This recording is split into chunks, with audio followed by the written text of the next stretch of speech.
Nothing beats the sight of almost 100 golfers chasing glory in the lush golf courses in East Africa.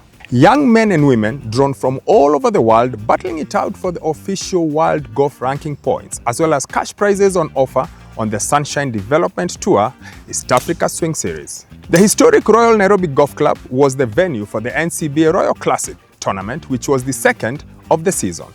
87 golfers from 11 countries lined up for battle. Amateur Adel Balala was the star of the opening round and ended with an impressive score of 66. I got off to a good start the first couple of holes. I think I had an eagle on the second, which was great, a chip in. Aside from that, the round was good. I kept my head level.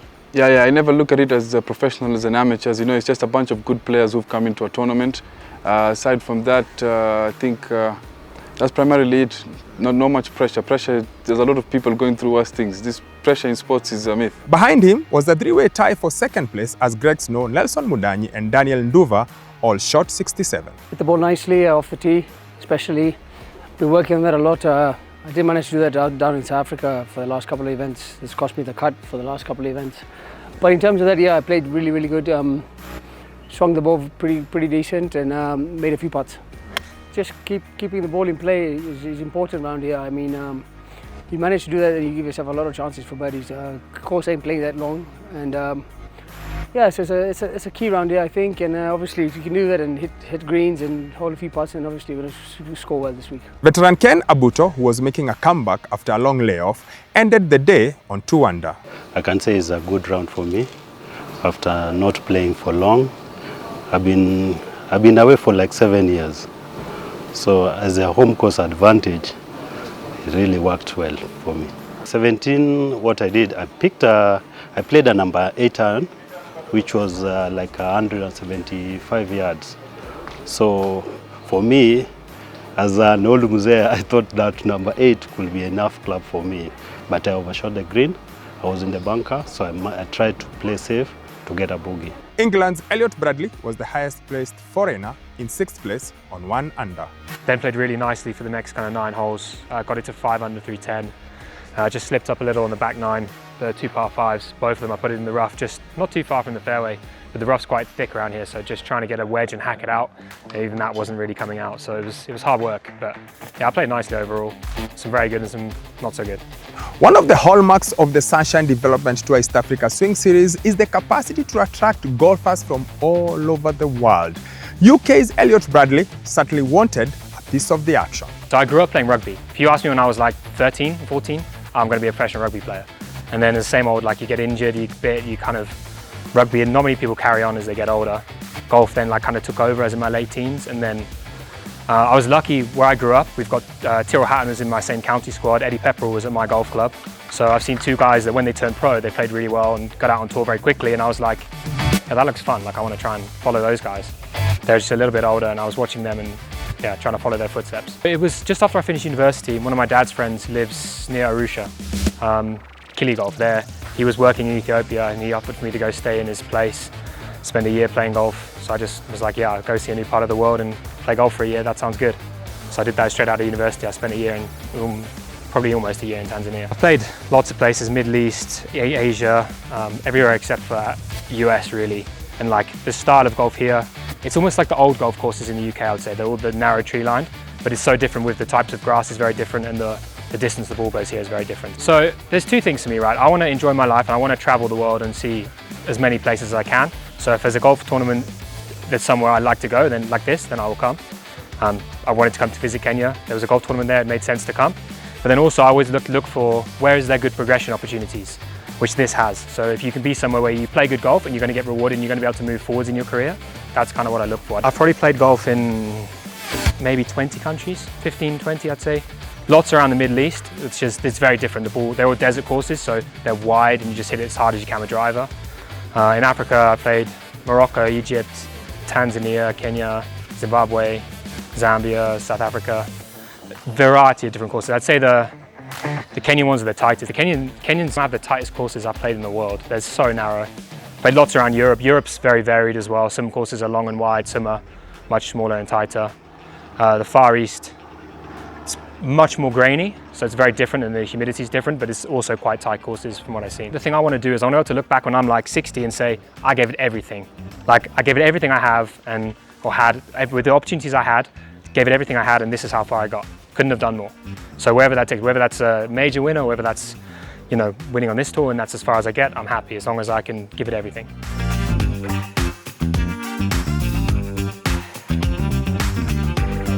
The second season has started very well. This just being the second event has gone extremely successfully. The event here at Royal got off to a good start.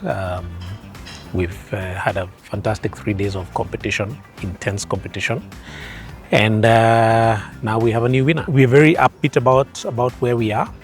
Definitely very excited about how season 1 went and the success that it was. Not just in terms of the main outcomes, you know, which is sending at least 4 players to the main tour, but also just in terms of our ability to put together a full season of a tour, which is not easy. Even organizing one golf event can be quite daunting.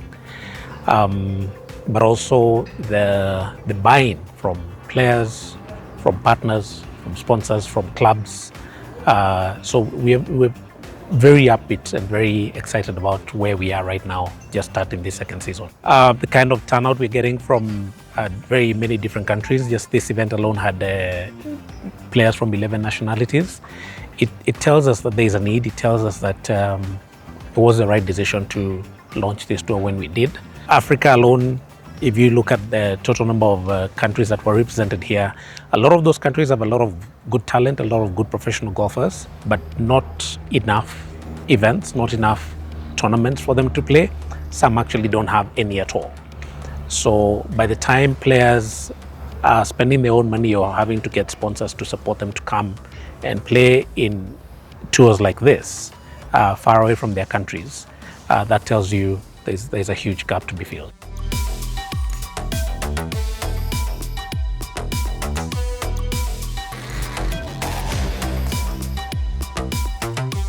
So whenever we have a sponsorship request or a development need, we go for it, even without asking first, because our new purpose is believing in people before the world does.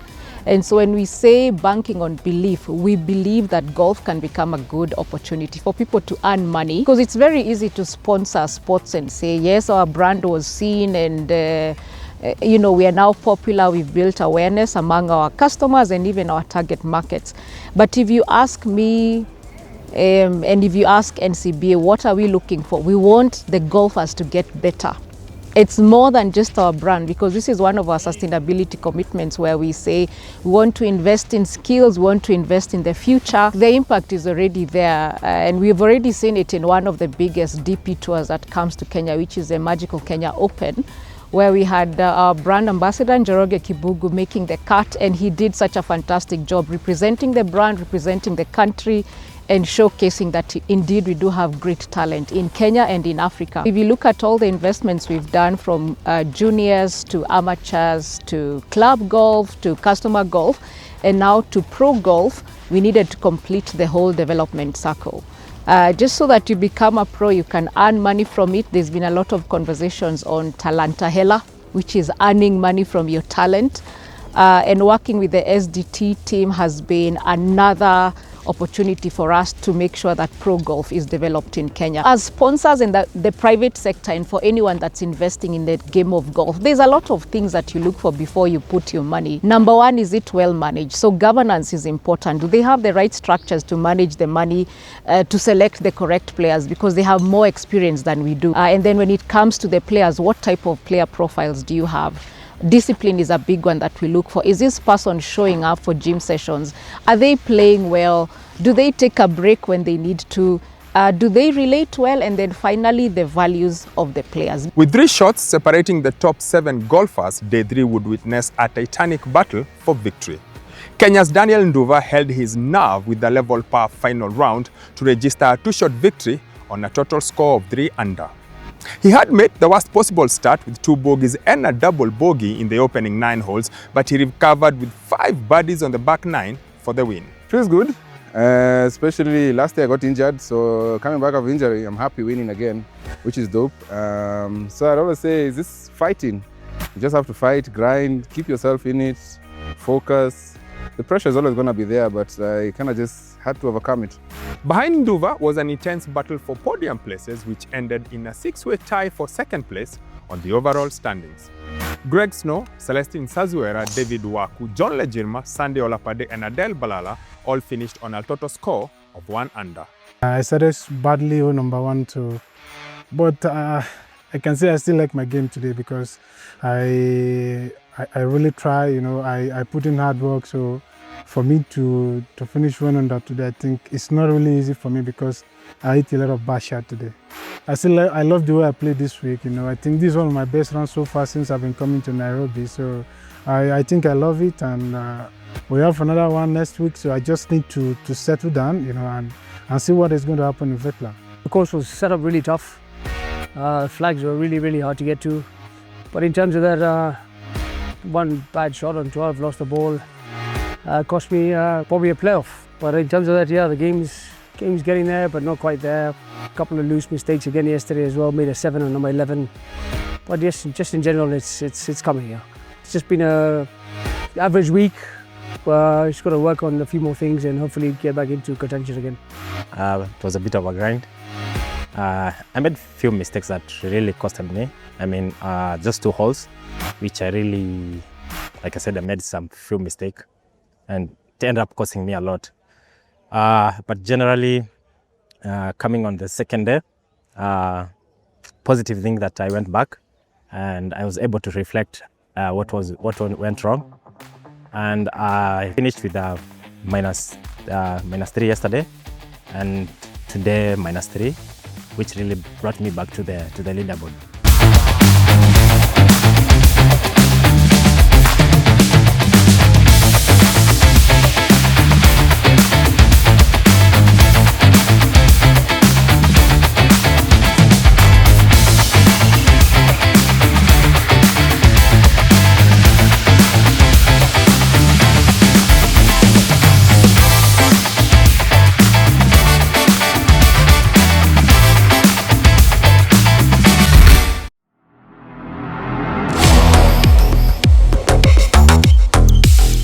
From Royal to Vetla, as the golfers got a second bite of the cherry within the week as the 3rd round of the Sunshine Development Tour East Africa Swing Series kicked off in Kabete.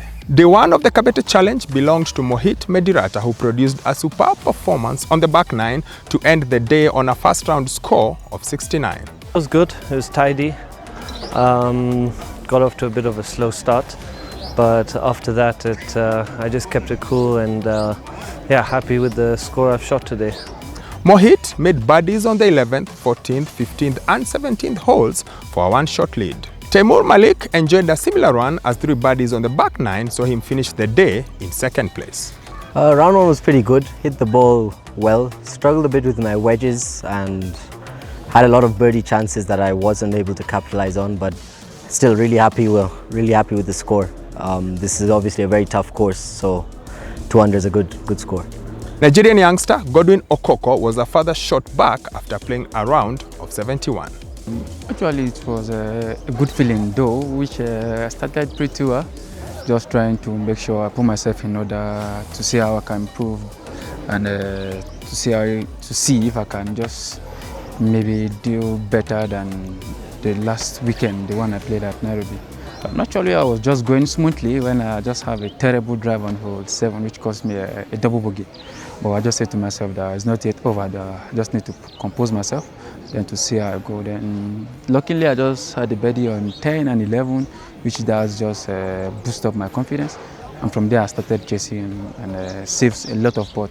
There was a 4-way tie for 4th with Celestine Sazuera, Michael Karanga, Adele Balala and Edwin Mudanyi all playing level par. Thank you. I could say I started quite well with the birdie hole 1, but good bogey 2 and bogey 3, which goes to my mind, and yeah, it distracted me a bit. Level par is a good score despite the course difficulties, especially on the greens, the loughs, and even the course is wet, the course is not running. So also the pin position today were a bit tight, so I was knowing where to miss my ball, and getting 2 pars getting a par or a birdie and walk away.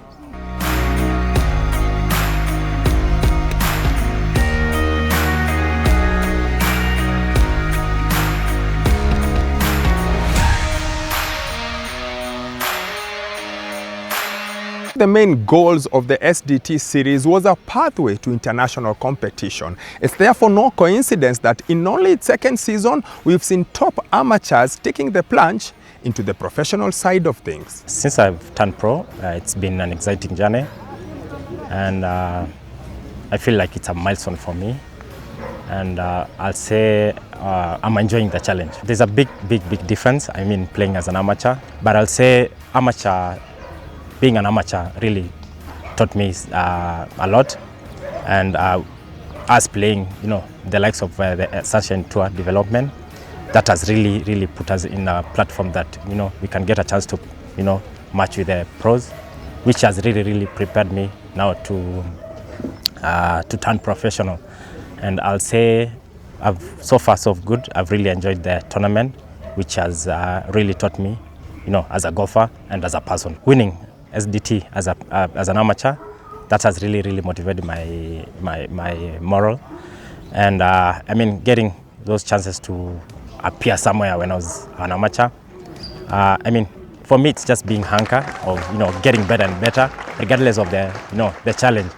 So I'll say SDT has really given us that platform, which we really appreciate. We don't take it for granted, and I'll say I'm ready for what it takes. Before I turned pro, I would have told you there's not much of a difference. It's the same sport, but these last two tournaments have shown me that there's definitely some added pressure when you're turning pro. It is definitely different. I'm still learning. It's my second tournament as a pro, so I'm obviously still learning all the ins and outs of it, but hopefully we'll pick up during the rest of the season. Having this SDT tour is a game changer for us. I mean, me personally, it's probably one of the main reasons why I did turn pro. You have an opportunity in Kenya to be able to play on the Sunshine Tour. I think my decision turning pro was the right decision for me. Have played very many amateurs tournaments and won actually most of the tournament in the country. 2023 I became #1, Golf Kenya #1, even 2024, and I had nothing else to look for at the amateur side. So I had to come and now compete with the best, and actually I'm putting myself in a very good position, and as I said, I'm still knocking. I've become #2 in Thika, and now I'm here #4. There is a lot of pleasure, first of all, like in SDT, making cut 30 players. It's a small number. We used, as amateurs, we used to make cut almost 40, and now we are talking about 30 out of 100 and 100 and something.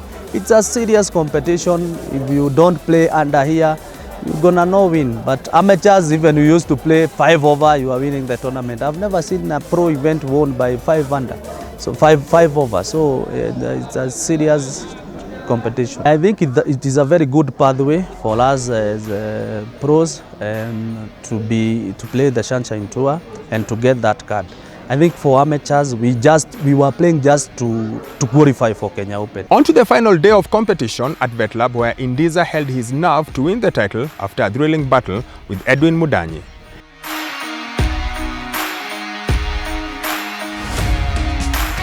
Indiza and Edwin Mudanyi ended the final round tied at the top on a total score of 3 under, which necessitated a playoff, where the 56-year-old called on his vast experience to claim victory. I'm happy to win this tournament because of my age. I'm fighting with the young guys like Adele, Edwin, Chirma. They're still young, but just hitting the ball. But myself, my experience, I can play well.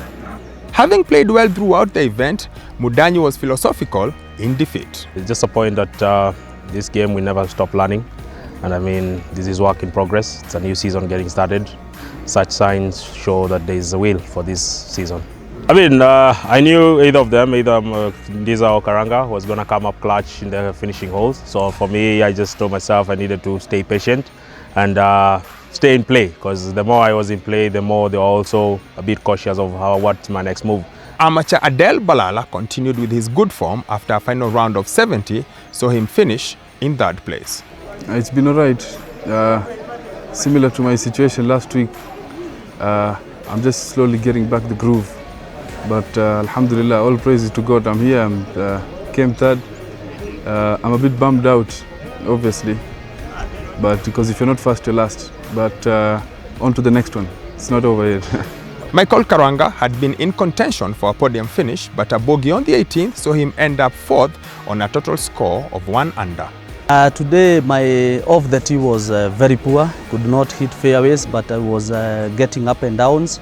Actually for the first 4 holes I had to save pars to maintain my level, and going to number 7 I just 3-putted, got a par. So I kept rolling, and for sure today I've struggled off the tee. That is my problem on it. He may be one of the oldest golfers on the tour, but Dismas Indiza once again showcased his experience and his pedigree, staring down a host of young golfers to secure his second win of the series.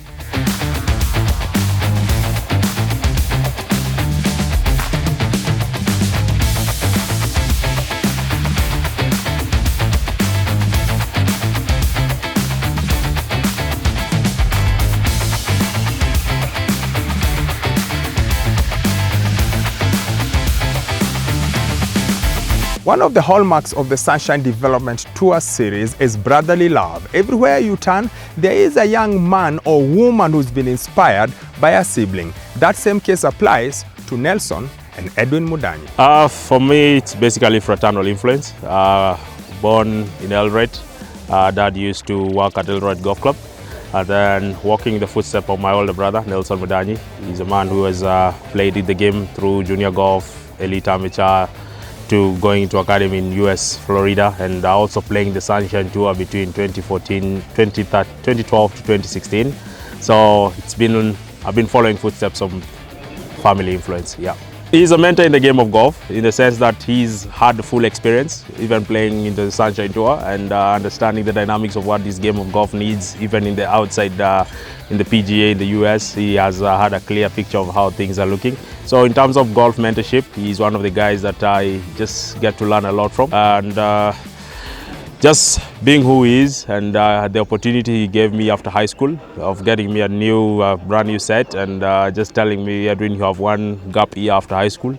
If you make it here and join the national team in a year's time, then I will support you through and through. So in a year's time, I joined the national team in 2015, represented Kenya from 2015 to 2019.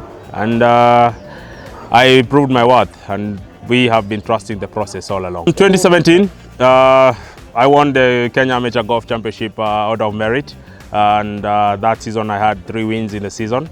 And winning that gave me my first entry for Magical Kenya Open at Muthaiga. And from there, the exposure I got through the national team, Kenya Golf Union, exposure playing in South Africa, representing the country in different hemispheres, and just that, the opportunity that was there really gave me the push to keep working. Finishing top 10 in Thika, finishing top 10 at Royal, for me being in this position this week wasn't a surprise. It was just continuous work, positive work, and I'm really looking forward to finishing the top 3 in the order of merit this season.